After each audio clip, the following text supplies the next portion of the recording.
बडाल अंकलगी गावात आहे आणि साप आलाय घरामध्ये. तर बघू शकता खेड्यातलं वातावरण कसं असतं. आजूबाजूला गवत झाडी आणि आतमध्ये साप आहे.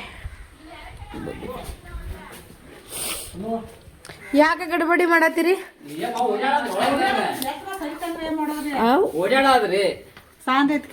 हलालाय म्हणे साप म्हणून त्याने गडबड करायला. तर इथं जरी हल्लं इथून कुठं जाणार आहे तुम्ही कल्पना करू शकता.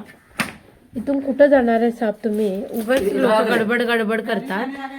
आणि हा एक मोठा प्रॉब्लेम असतो. येळ्ळूर मध्ये बडाल अंकलगी जवळजवळ 12-13 किलोमीटर आहे. तेवढं येण्यासाठी 5 मिनिटाला फोन लावतात.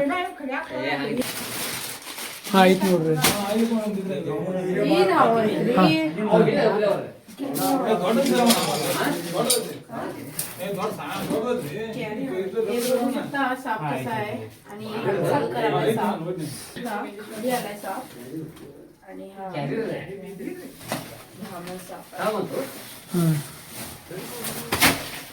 नागर हवायची आणा तरी नेऊ. चला धामण साप आहे. बिनविषारी असतोय. सगळं तुम्हाला धामण सापाविषयी माहितीच आहे. शेतकऱ्यांनाच हा साप ओळखता आला नाही किती जरी सांगितलं तरी. कारण हा साप अशा खेड्यामध्ये वगैरे किंवा शेती शिवारात राहायला पाहिजे. कारण जास्तीत जास्त उंदरं खातो हा साप आणि पिकाचं जे नुकसान होतं उंदरांमुळे त्याच्यापासून बचाव होतो.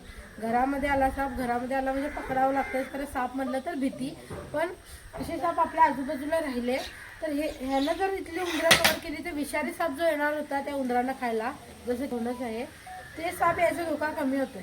त्यामुळे फुकटमध्ये तुमचं सेक्युरिटी गार्डचं काम करणार. पण हा साप मोठा दिसत असल्यामुळे लोक घाबरतात. अजून एक भरपूर अंधश्रद्धा या सापाविषयी. हा साप शेपटीनं मारतो किंवा शेपटीमध्ये काटा असतोय म्हणतात. काटा वगैरे अजिबात काय नसतो. लक्षात घ्या. इथं बघू शकता आम्हाला किती वेळा मारला असता मग तो साप. शेपटीत काटा असतोय तो विषाचा काटा असतोय असं सुद्धा म्हणतात.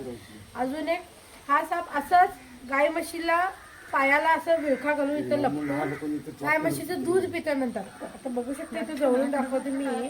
त्याची जीभ इतकी एकदम पातळ आहे आणि अशी एवढी नाजूक जीभ आहे.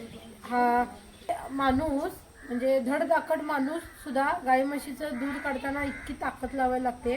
ते एवढ्या साप हा एवढा म्हणजे ह्याची एवढीशी जिभेनं तो कसं काय दूध पिल तुम्ही कल्पना पण करा.